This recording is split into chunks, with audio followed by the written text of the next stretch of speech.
So, thank you for being here this morning. This is a very complex story to tell. This series of lectures that we've done this year has been in relationship to this exhibition that we have going on right now, this Apache Stories. And one of the things that we hope to get across, and this was in conjunction with our Apache advisors, was that their story is ongoing. It's not frozen in the past. And in fact, I think, as Dan was alluding to, that most of the time when people think about American Indians or they think about Apaches, they kind of freeze them back in the 1880s. Apache life goes on. And so this is what we tried to do with this exhibition, was connect past and present and also future. And there are issues that they're dealing with today that are significant as well. But this is what I'd like to do. So as I mentioned, this is a complex story. And I want to try and tell it in about 3 parts. So the first part is I want to tell how the Apache came to be known as these fearsome warriors that we often think about. They weren't always this way. In fact, I'll tell you right now that if you read the territorial newspapers all the way up until about the 1860s, the only tribe you would read about in terms of these warring Indians that we need to subdue were, who would you guess? Navajo. The Navajo. That's all you could read about were the Navajo. Well, once they were then sent off to New Mexico, and then they returned, and when they returned, part of the agreement was that they would no longer raid, which is why then the government gave them sheep. Then the Apache became the tribe that most Americans had to deal with and were worried about as well. So I want to tell the story, first of all, about how the Apache became the Apache. The second piece that I want to tell, and this is where things get complicated, is that the Apache Wars were unlike modern war where you've got battle lines drawn and we're on this side and they're on that side. The Apache Wars were a complex series of engagements that rolled across the West, from Texas all the way to Arizona. And so I will give you an overview that you have a sense of the geography and that you have a sense of the chronology as well. But we won't get deep into the stories of the various battles. I mean, again, we could just go on and on and on about the battles. I just want to give you the overview. But the last part that I want to share with you then is kind of what Apache life is like today in relationship to this. And the reason why I want to do that is because, as many of you know, as a culture evolves, you don't change overnight.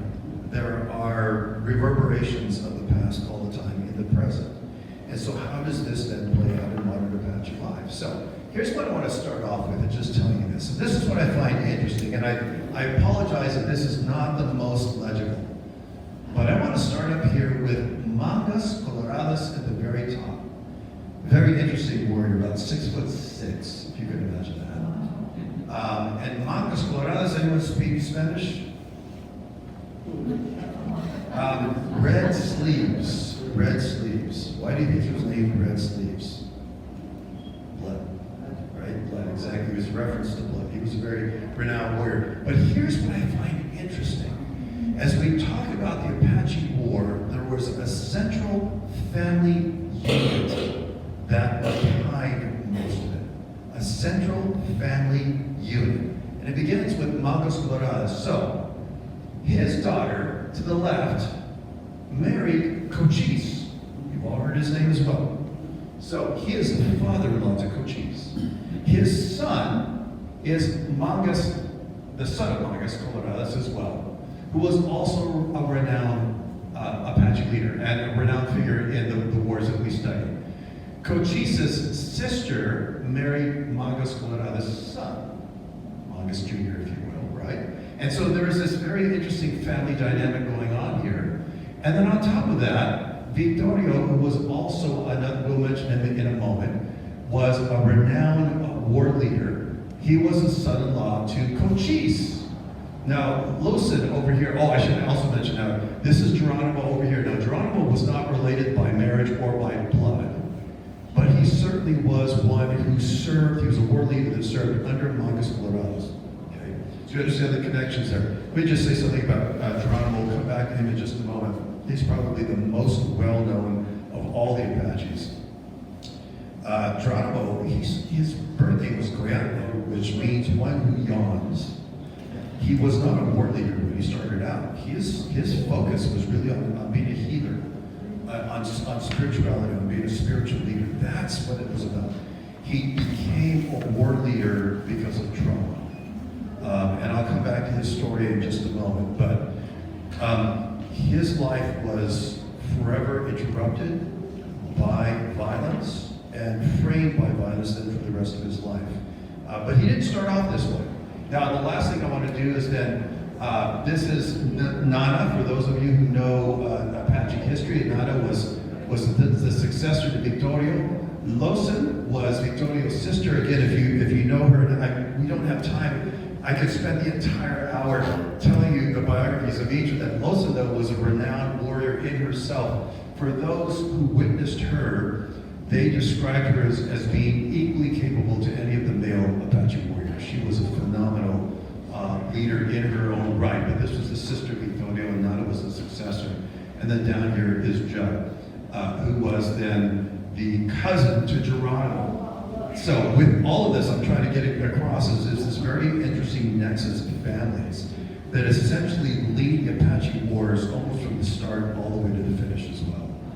And so you have this, if I can use the word dynasty, of very capable individuals who led their people in a fight to preserve their life and to preserve their life ways as well. So let me do, as I shared with you before, I want to do a quick overview of Apache migration so you understand where they came from. Now, part of this is actually on the walls, so I'll give you the Reader's Digest version very quickly.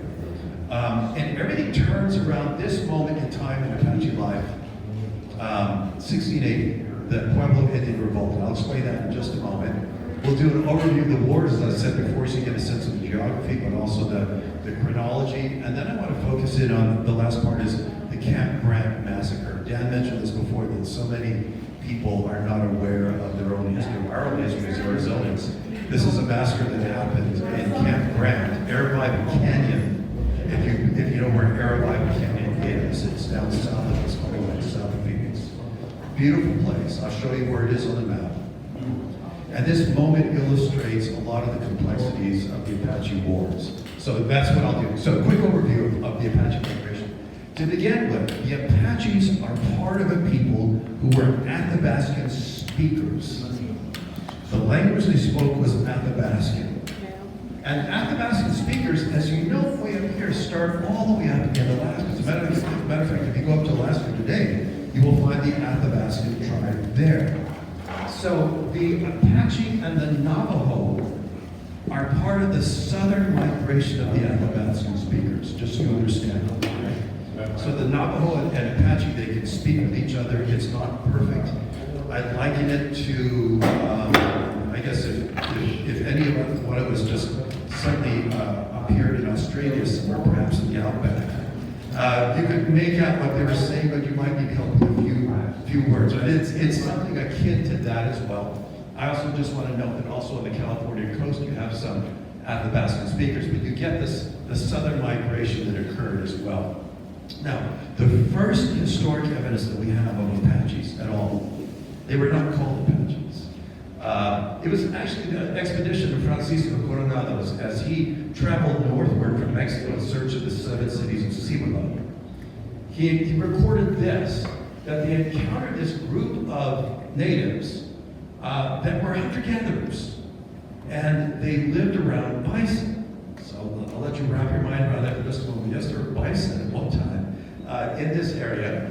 And he wrote this: after 70 days of travel, I came upon a rancheria, which is basically means an encampment of the Indians who follow these cattle. He's referring to bison. These natives are called Querechos. Now that was his term. That's not what they call themselves. They do not cultivate the land, but they eat raw meat and drink the blood of the cattle. They kill, of course, it's quick access to protein. This is what people do. They dress in the skins of the cattle, with which all the people of this land clothe themselves, and they have very well-constructed tents made with tanned and greased cow hides. Let me pause right there. Some of you might be thinking of easily teepees, and they weren't teepees. They were wigwams that were covered. But nonetheless, this is what he's describing, in which they live and they take care, they take along as they follow the cattle, they have dogs, which they load and carry their tents, poles, and belongings as well. Now, again, for our purposes, when I refer to the Apache, I'm talking in a very general way about the Western Apache, the Tonto, the White Mountain, the San Carlos, the Sibicu, the Hickory, the Lipa. I should have thrown in the Kiowa as well because they'll come into this. But this is really kind of the subset of all the Athabascan speakers, and you get a sense of where they're presently situated and historically as well. So on into Texas, certainly into New Mexico, and into Arizona, just to give you a sense of the people we're talking about. So this is, again, just again by way of reference, these are the modern reservations, and you will note over to the right, you'll see the White Mountain Apache Reservation and the San Carlos Apache Reservation. This is where most of the Apache have then been concentrated. The last thing I'll just say about San Carlos. San Carlos, if you've ever been out there, they're not just Apache. The Yavapai were out there, and a number of other Arizona tribes were moved onto the San Carlos Apache Reservation. So they're more than Apache out on that reservation. And all these other ones, of course, are different tribal entities as well. All right, now, prior to 1680, as I meant before, and as we saw in the language of Francisco Coronado, the Apaches were essentially hunter-gatherers. They had some horticultural techniques. So they didn't just hunt for a living. They didn't just kind of pick the fruits off of the trees, saguaro plants, for example, or nopal cacti. They actually grew things. They actually had land, and they tended land. They were not quite settled to the extent that you saw along the Salt River if we went back in time. And we were looking at the Maricopa Indians, for example, the Salt River Indians, that had bona fide farms. And they lived in adobe dwellings. They weren't quite to that level. They were primarily hunter-gatherers and also just some agricultural techniques as well. As I mentioned, 1680 is a pivotal moment that changes Apache culture. And what happened in 1680 was the Pueblo Indian Revolt had a profound economic, cultural, social, and political impact on most of the people of the American West. Why? I'll show you. Now, this is a map of New Mexico. And you will note up here, this is Albuquerque, Santa Fe, Taos over there, Gallup is over there. So just to give you a sense of, and these are the pueblos that you can find to this day. Now what happened in 1680 is that the pueblos revolted against Spanish colonization, led by Pagán, who himself was a spiritual leader as well. When they revolted, they were so successful, they drove the Spanish colonists out. Most of them fled down to El Paso, Texas, and they were there for about a dozen years. What do you think happened to the cattle and the horses that the Spanish left behind? The Pueblo people either used them or sold them off. Part of what Pope was trying to get across was a cleansing of European culture, and so he really enforced this line that we're not going to use any kind of European cattle whatsoever. And so they sold them off, or they traded them off. All throughout the American West. This thing I want you to keep in mind as well. So you think about Texas, New Mexico, Arizona, Utah, Colorado. There were vast trade networks, north, south, east, and west. And so horses traveled literally along the trade routes because they were then traded quite extensively. Horses changed Apache culture in particular. Horses had a profound impact on the tribal communities living in the American West, and I'm thinking now about the Comanches in Texas, because horses changed their reach. Now what took days and months to travel by foot, now you can get there very much more quickly. You can carry greater loads as well because of horses, and it completely transformed. We're focusing on the Apache, but it had an impact on many other tribes as well. But it transformed their life. Here's what happened, was that Apaches moved from being hunter-gatherers to being raiders.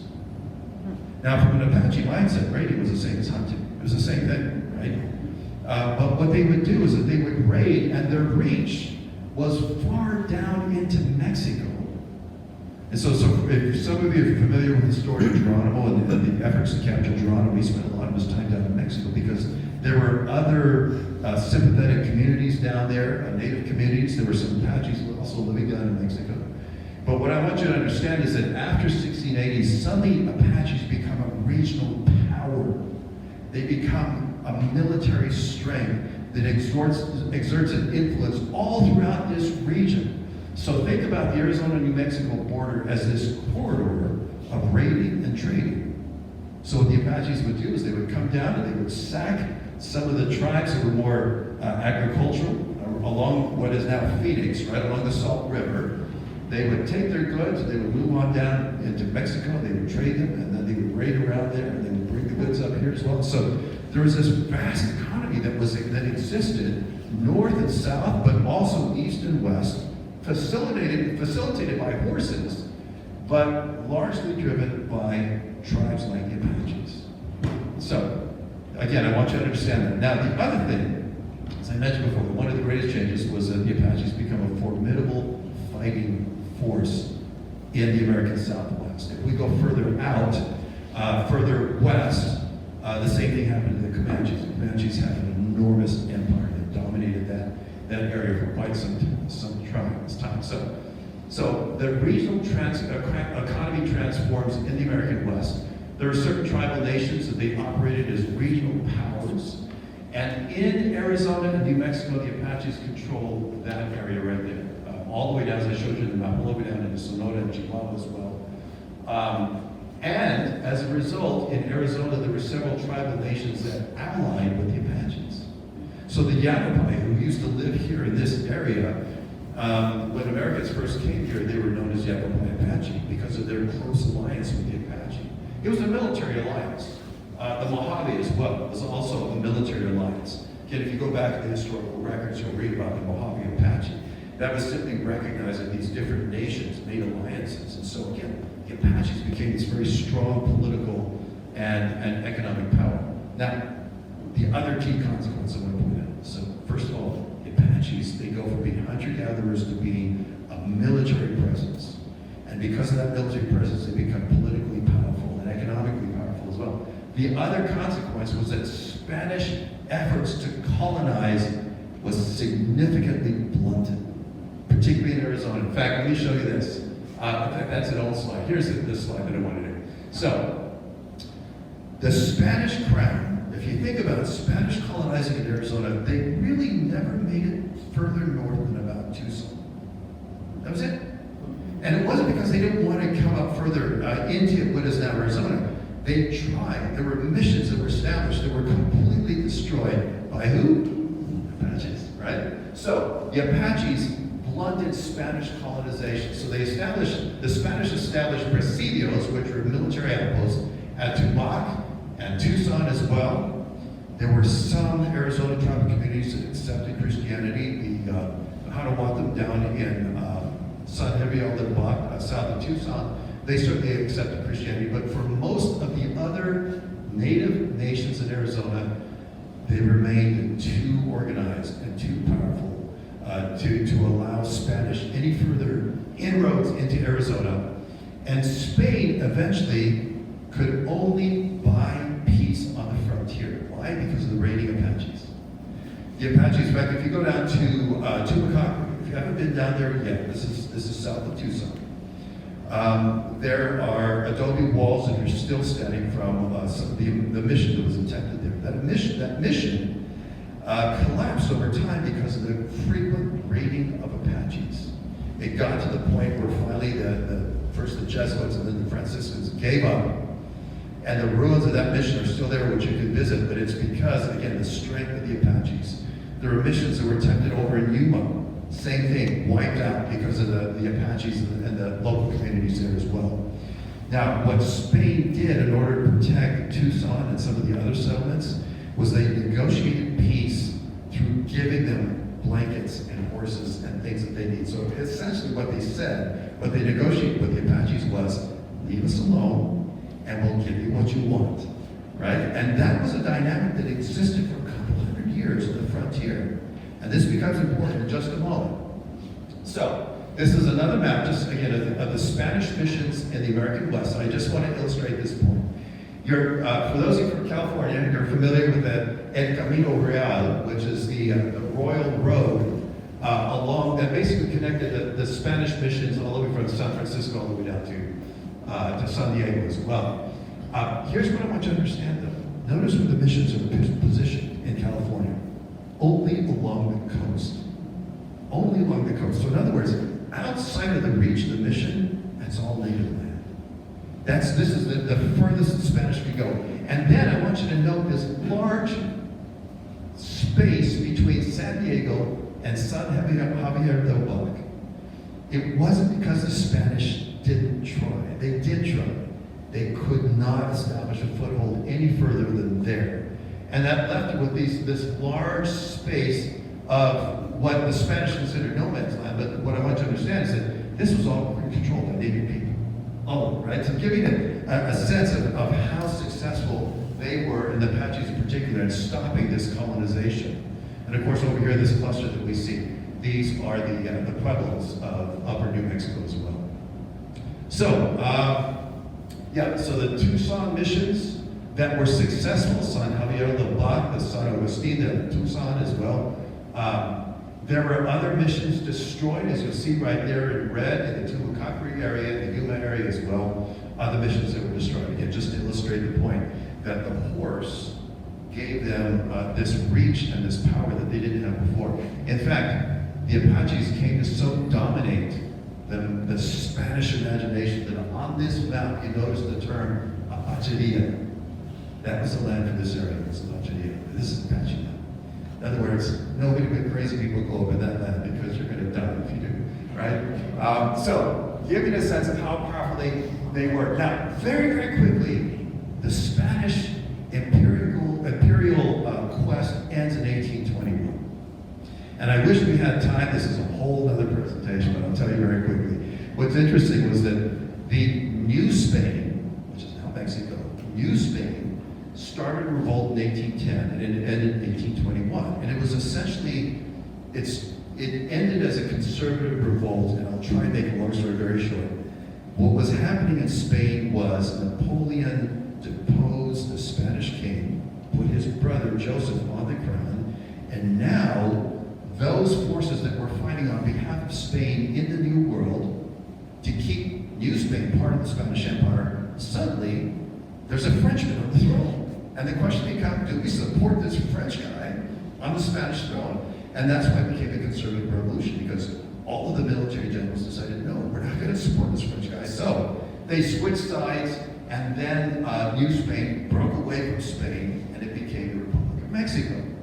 Now, when it became the Republic of Mexico, the other thing I want you to understand very quickly, because this does have an impact on the Apaches, was that in the politics of the Republic of Mexico, there were fights, very significant fights between the liberals and the conservatives. Now, when I'm using this term, I need you to suspend for a moment what you believe those terms mean in the American context. They don't mean the same thing historically, certainly not in this part of the country as well.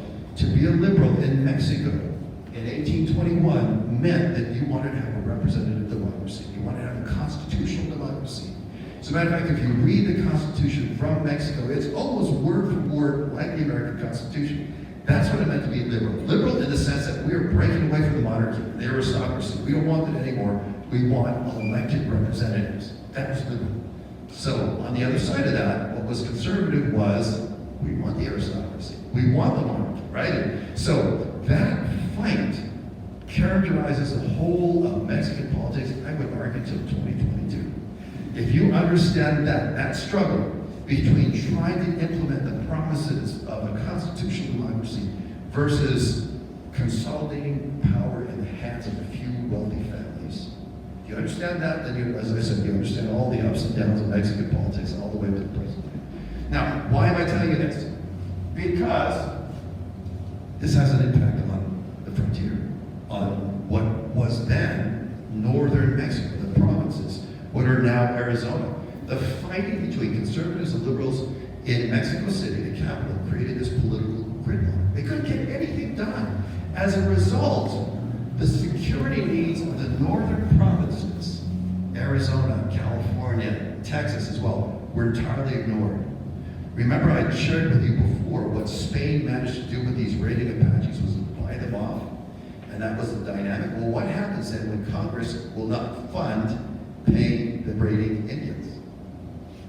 everything breaks down. Everything breaks down in the frontier, and this is then where the Apaches start raiding the Spanish settlements and Mexican settlements. And the Mexican settlers are pretty much on their own, which is one of the reasons why when people like Moses Austin, for example, said, we think we'd like the southern part of Texas, the Mexican settlers were like, please come, bring your weapons too, right? They were, again, the Mexican settlers that were living in this area were very, very welcoming of Americans coming because they brought weapons, they brought economic know-how. I mean, the list goes on and on. But it's largely because, again, this infighting that was happening in Mexico City, everything collapses on the frontier, and a lot of the towns and the outposts were left on their own. So this is what happens then suddenly the raiding begins among the Apaches, attacking these institutions, special institutions. I want to pause here for just a moment, though. As we're talking about, this is past 1821, how much Apache material culture had transformed. Take a look at this picture. Now, I use a lot of historic images in my work. For me, it's the closest thing that we have to any kind of time travel. But you have to look at these pictures very closely. And a couple things that I want you to notice as you're looking at this is that notice the clothing that they're wearing. This is not buckskin. This is not clothing that comes from cattle. This is cloth, right? Now, even though they're wearing it Apache style, their material culture was transformed by being in contact with Europeans. The vest, for example, you'll see here, the shirts that they're wearing also. The skirts, all of this is cloth that was either purchased or taken through raids.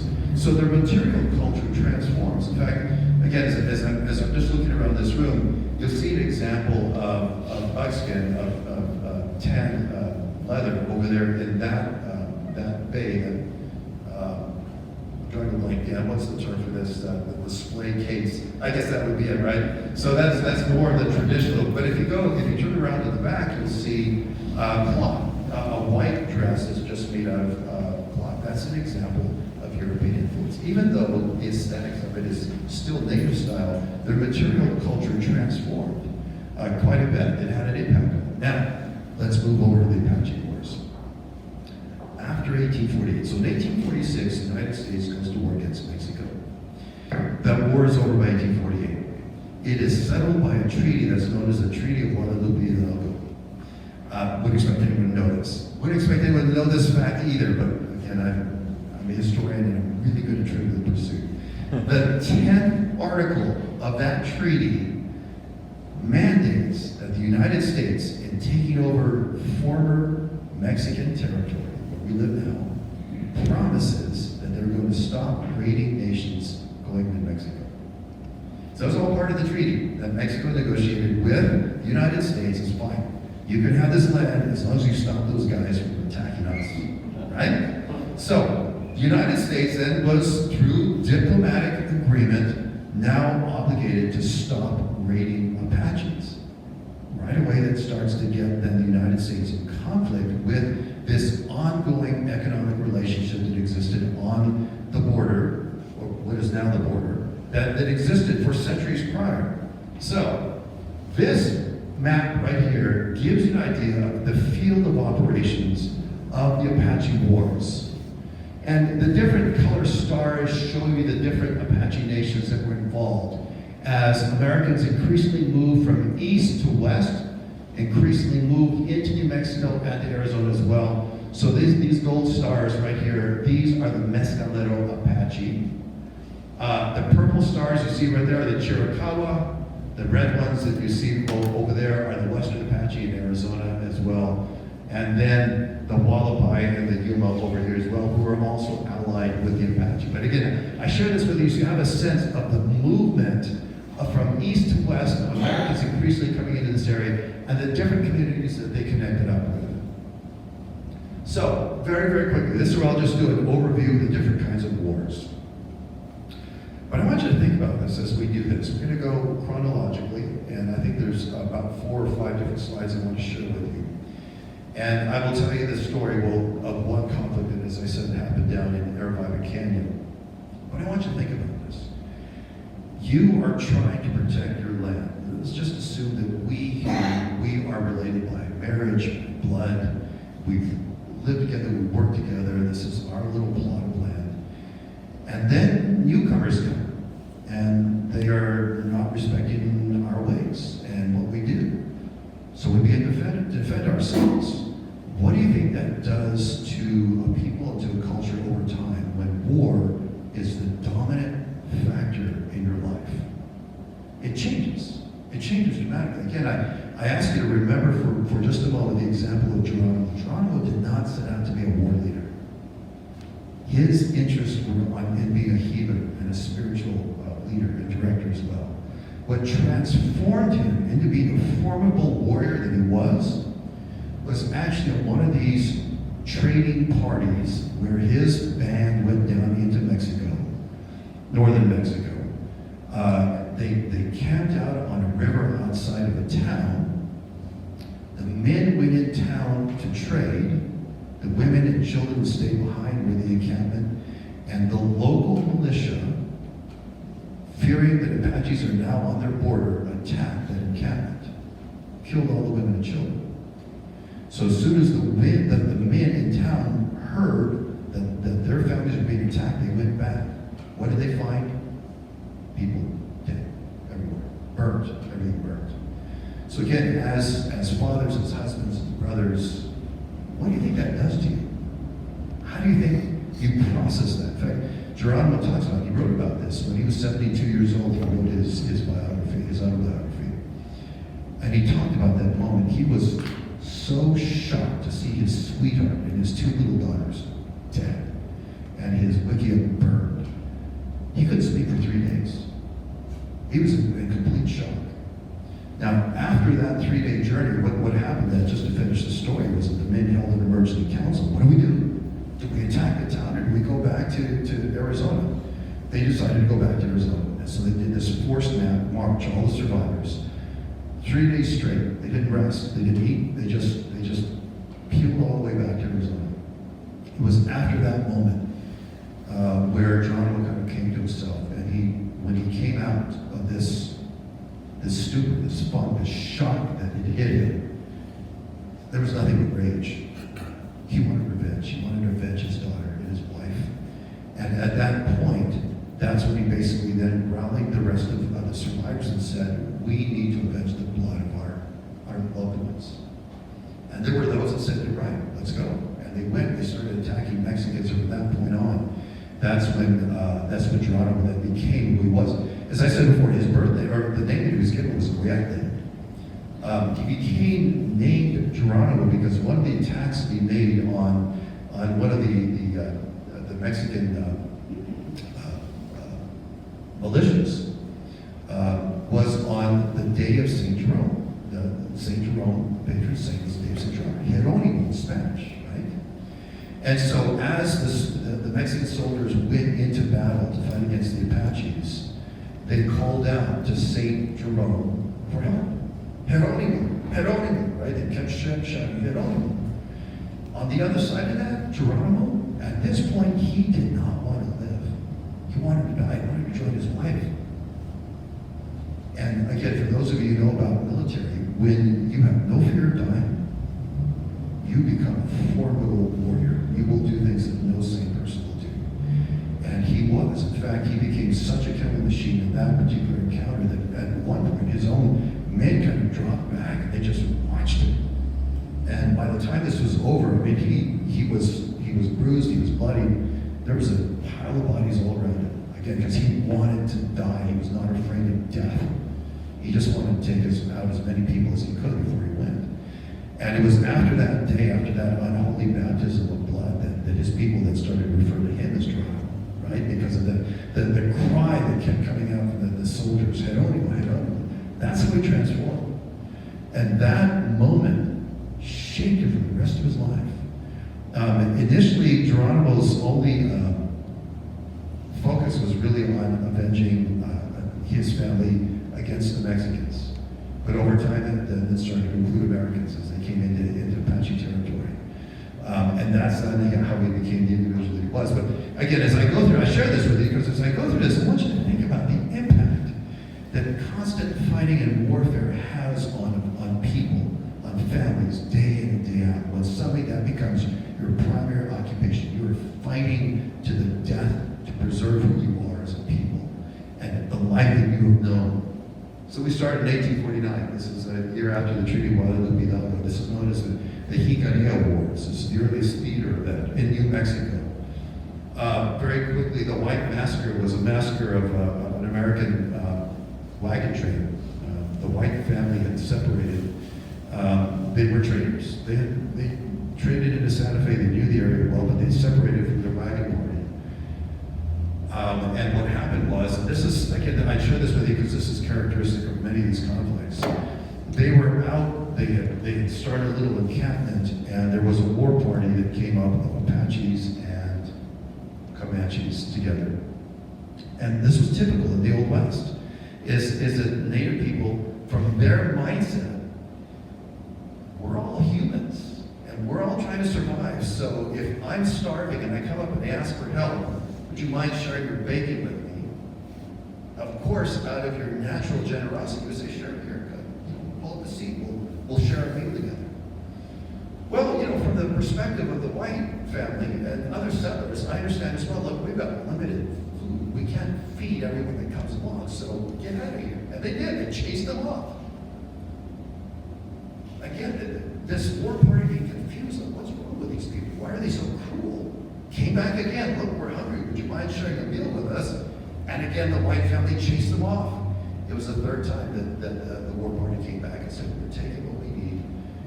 They killed the men, took Mrs. White, she eventually died. But this is the White Massacre, and this, from my perspective, misunderstanding of the dynamics of the frontier, misunderstanding of people they were interacting with. It was very characteristic of so many of these conflicts, is the Apaches would come from this moment of exchange from a different mindset, a different mentality, different set of ethics.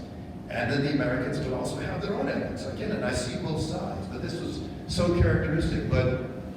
So you see the battles going on there as more and more people were pulled into the fray. And here's the great tragedy. I'll come back to this at the end of my presentation. The great tragedy was this. For many settlers coming out west, American settlers, they didn't have the luxury of studying the difference between a Jicarilla Apache versus a Kiowa Apache versus a Tonto Apache versus, for them, they were all Indians. And they were hostile. And they threatened their way of life. And so, when they came across a native encampment, more often than not, they attacked. Not always. Again, there were American settlers who made peace, who learned the language, who served as translators. So I don't want to say that it was all one side versus another. But more often than not, if you look at these conflicts, they almost always begin out of a misunderstanding and an inability to understand one another. Because they come at it from very different points of view. So we move on to the Chiricahua Wars, not only moving from Texas then into Arizona and New Mexico territories as well. The Bascom Affair, again, this is a moment that many of you know about. Again, if you know the story of Apache Wars, a tragic moment where Lieutenant Bascom thought that because they're Indians, they're going to lie to you. And they were trying to find some others who had been kidnapped. And as a result, people were killed. And the whole thing just went off. And as a result of the Bascom Affair, there were all kinds of battles that happened. The Battle of Apache Pass in 1861. If you want to, I just put this here because if you're down in the southeast corner of the state, you can visit Fort Bowie National Historic Site and learn more about the Battle of Apache Pass. The Battle of Apache Pass was one of the first times in which modern war implementations or instruments were used against the Apache howitzers. Howitzers that were wagon mounted. That was the first time. Now the Apache held their ground, but after a certain point they realized they were completely outgunned, and they lost that one. This is an actual photograph taken of Apache prisoners of war. And notice that they're mostly women and children. And I want you to take a look at this picture, just to get a sense, if we could go back in time, this is what we would encounter. From an American perspective, at that time period, of course, was we need to help these people. And that was on the more generous side. We need to help these people. We need to teach them how to be Americans. And then that's how we as a nation got into all of this thing about Indian schools. And taking children into and putting them in Indian schools, cutting their hair, de-tribalizing, if you will, so they can learn American ways. Why? Because we want to help them be fully integrated citizens. That's why. They weren't even doing this to the free people in the South, right? So back in that time, in the 1880s and 1890s, this was a very generous thing for Americans to do. From a Native perspective, though, and you'll hear this from if you have a chance to visit with Native people and the advisors of the work, this was killing their culture. This was killing their history, their heritage, right? So again, all of this is as I go through this, that's one of the things I want to get across is that these are two sets of people with very different mindsets, objectives, ethics, if you will, that came into conflict with one another sadly. So moving on to the Texas Indian Wars from 1864 to 1874. The first battle of the Adobe Walls, this is when Kit Carson really comes into play as a scout at that time. Moving on to the Apache Wars in Arizona Territory from 1861 to 1875. I know this date, in fact, the Battle of Salt River Canyon. Some of you might know of this place, the Skeleton Cave Massacre. You can, it's still on reservation land, but it is a visited site. It's a site where many Apache, again, remember they were known at the time as the Apache Apaches, so this is all kind of included in the Apache Wars. Many Apache women and children took refuge in a cave. And so what the soldiers did, and their Indian allies, I want to underscore that point, because this isn't just all Americans attacking Native people. These are also Americans and Native people attacking Apaches. Why? Because the Apaches were the traditional enemy. So I'll cover that a bit more when we take a look at what happened in the Caballeros massacre.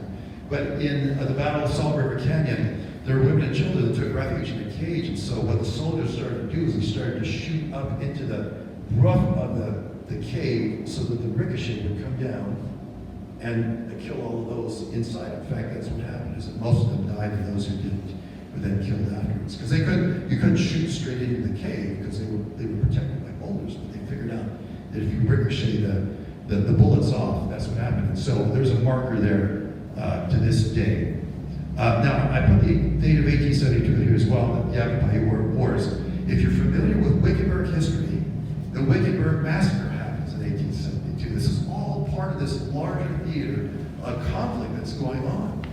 And it's my belief that the Apache were involved in that conflict, but it was part of this larger conflict that's happening in the Arizona Territory.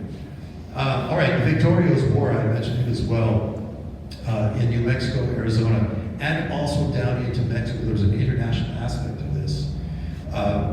Essentially, from that point forward, much of Native fighting was guerrilla warfare. And the Apaches knew the terrain better than American settlers. They knew where to go. In fact, there are stories, thinking back to Geronimo for just a moment, there are lots of stories that are told where American soldiers were convinced that they had Geronimo surrounded. There's no way he can get out, and he got out. Now, from a Native perspective, it's because he had special powers. Lucid, the Greek creator, was the one who endowed Geronimo with these powers that he could be invisible and he could escape. I don't know. He probably knew escape routes better than the soldiers that were in foreign territory, unknown territory. But most of this fighting from this point forward is guerrilla warfare, and that's a very difficult battle to fight if you're on the American military side as well. And then Geronimo's wars as well. Geronimo, again, part of the reason why he revolted was the effort to try and limit Apaches onto reservations. And I should tell you that in the 19th century, reservations were considered to be the better part of American Indian policy, because simply killing them was considered to be inhumane. Of course it was. And so what Americans then decided was, well, it's better to give them reservations so they have a place to live and they can live together as a people. But if you're an Apache and your culture revolves around the raid, and you're so accustomed to traveling for miles and miles on your raid, in fact, your entire cultural value system is predicated upon your skill as a raider, Well, what does it then mean then to make them stay on a reservation? Completely undermines your culture, right? The culture that your grandparents lived and your great-grandparents. So it's very difficult for people like Geronimo to stay on the reservation. And so there were various revolts that happened. Some of you might be familiar about the Battle of Big Drive Wash. This is all part of this revolt that was going on as the American nation increasingly tried to put Native people onto reservations, and it was exceedingly difficult for that generation of Native warriors to finally say, yeah, sure, we'll give up, we'll stay where we are. Very, very difficult. So I want to mention very quickly Apache Scouts. I want to come back to this idea that I mentioned before, was that this was not all Americans fighting Apaches. It was Apaches fighting Apaches as well. Remember the diversity of the Apache people, the Kiowa, Chiricahua, the Tonto, I mean, the list goes on and on, but even within those categories, there are subcategories as well. They didn't all get along. Some of them were historic enemies with each other. And so it didn't take long for various American generals to figure out, oh, these people here hate those people. Well, maybe they will help us find those people when they go on the run. This is where you get the Apache Scouts as well. So I share this with you again, is just so to give you a more complicated understanding of what's going on here. This isn't, again, just straight Americans killing Native people. It's Native people also. And in fact, I should tell you that also before the Apache Scouts came along, they had Tonawanda Scouts that were involved, the Pima Scouts, Chiricahua Scouts, Yavapai Scouts that were also working with the American military. Why? To chase other people who were historic enemies. This will come into play in just a moment. Yeah, the Navajos, Pimas, Yaqui as well, my native ancestors, all of them served as Army Scouts at one time. Now the Apaches then served as scouts in the Navajo War, the Yavapai War, even in the Geronimo campaign. But again, these are clans that are helping against other clans that they never really got along with anyway. Now with that, let me bring you up to the Camp Grant Massacre. I've got a bit long. This won't be a long story. This happened in 1871. Okay, just to situate us what we're talking about. If you want to read more, I highly recommend Carl Jacoby's Shadows at Dawn. Carl is a professor at Brown University, and this is probably the definitive book. It's very accessible as well. I mean, he did a really good job. And part of what Carl brings to the table is he really wanted to explore, why did the Mexicans attack the Apaches of Arapaho Canyon? Why did the Tonawatan attack? Why did the Americans attack? They all had their different motivations in being involved in this massacre that occurred in 1871. So here's the area that we're talking about. So you'll recognize this over here, Maricopa County. I think we're barely on the map up there in the upper left. But this is Arapaho Canyon, if you've never been there before. Beautiful, primitive wilderness area to this day. This slide gives you an idea about what it looks like. Beautiful area. Essentially what happened was that there were a group of Apaches who, as a band, as a clan, decided, we're not going to fight Americans. We're going to work with you. And they went to the local fort, Camp Grant, made an agreement with the local commanding officer. We're on your side. We're going to help you guys. We're going to cut grass for your horses, right? But we're going to be camped out over in Arapaho Canyon. That's where we're going to be, so just so you know that we're the good guys, right? We're on your side. What happened during this massacre? This pie chart shows you the attacking militia on that encampment in 1871.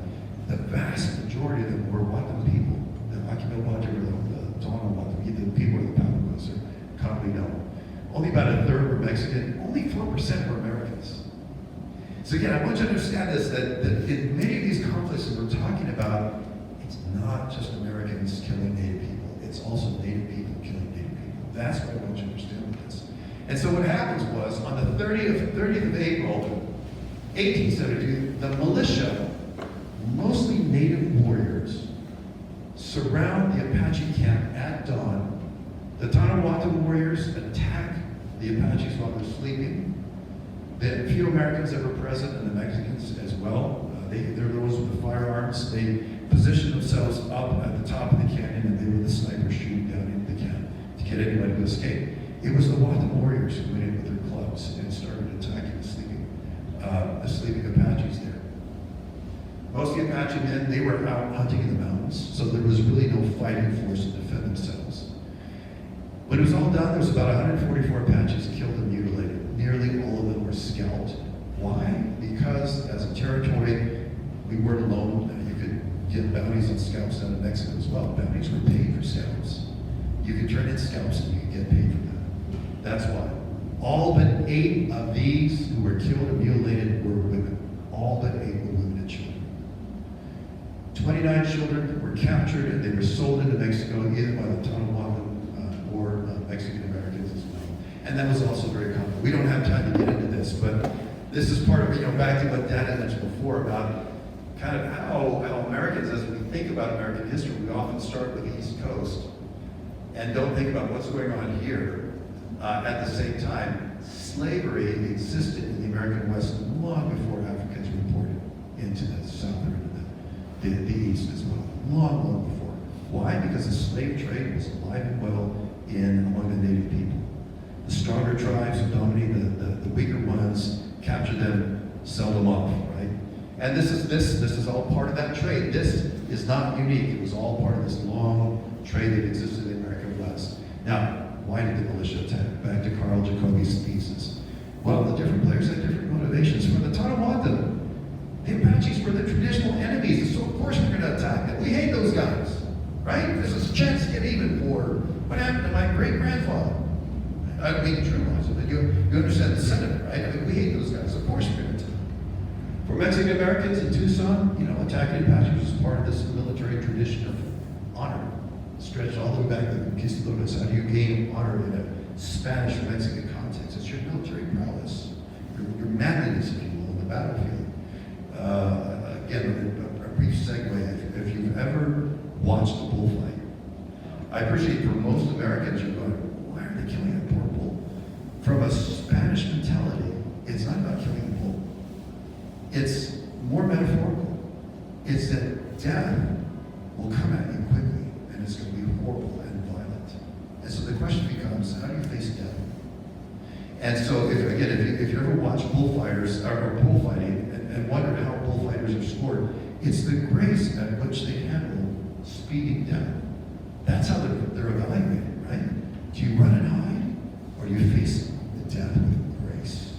That's part of that warrior conquistador mentality, right? That also is at play here. It's an honor is found on the battlefield. The Americans of Tucson, they were attacking the Apaches because they believed the Apaches were taking their livestock and killing the settlers who were way out in the hinterlands. And so, of course, this is a way of keeping Tucson safe. So each of these parties had their own motivations in this affair. Let me do this. So we're close to the end of our presentation. If you can't disregard what happened, this is the takeaway from this. I want to speak much larger than just what happened in Cancun.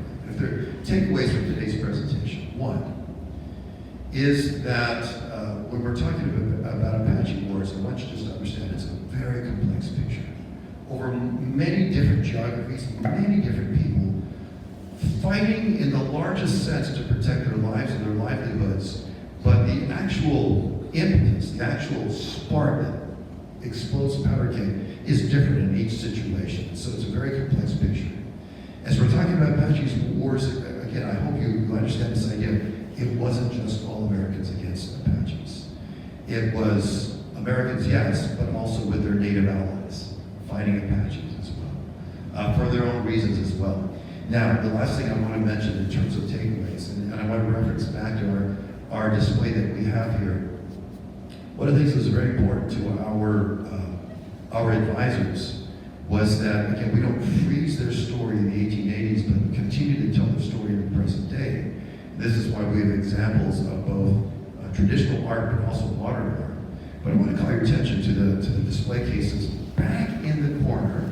Now you can't quite see from here, but if you have a chance, go take a look at that. One of the works of art is a group of women sitting next to each other, and they're looking at a mushroom cloud exploding.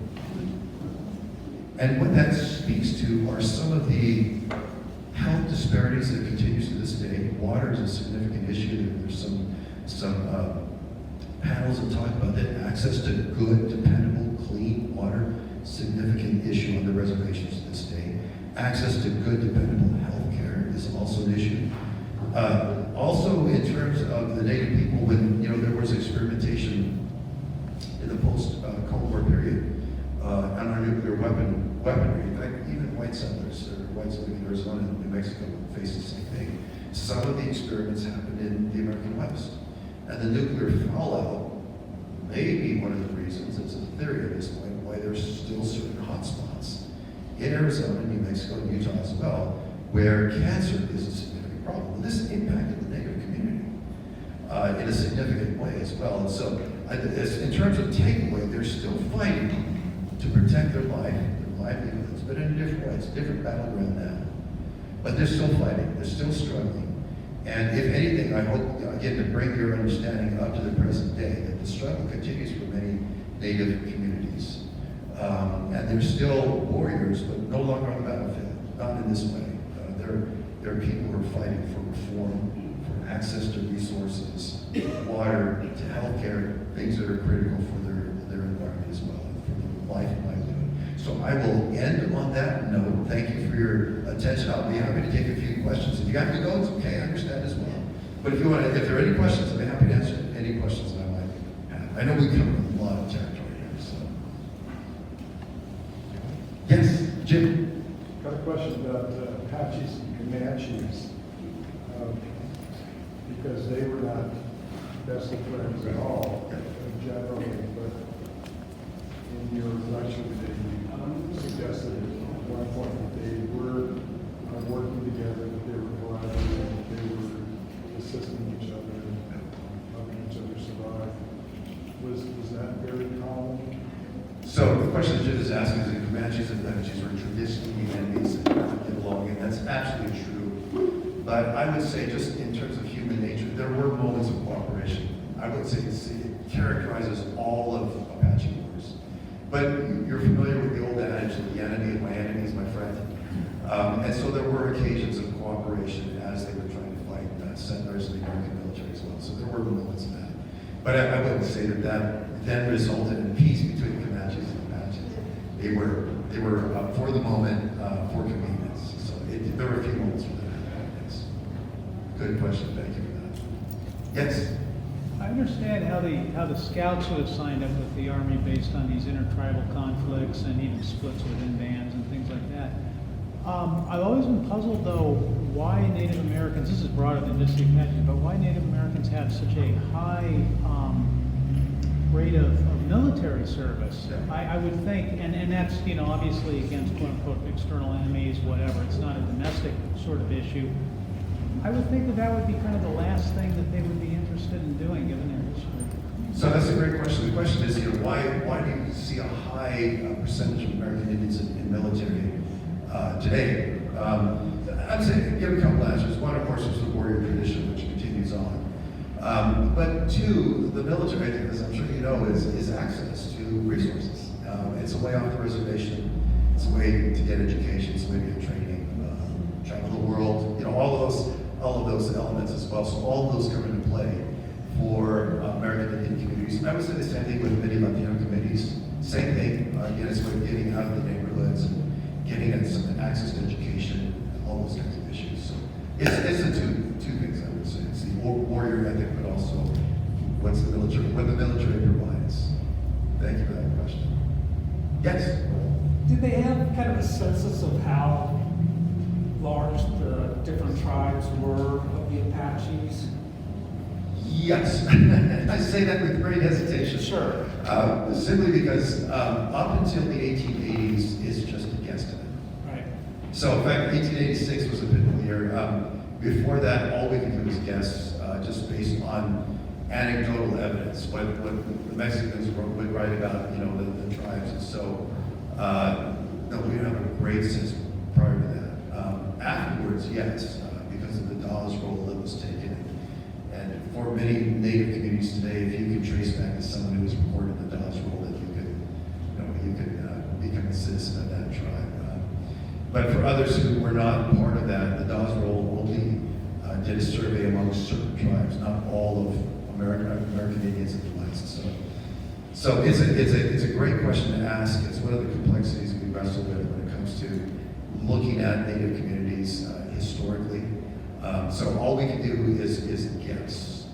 I should say all we can do. That's most of what we can do. There are a few tribes where you actually can see everyone who's enrolled, but that's not everybody. It's a good question. All right, thank you for your attention again, and I'll pass that.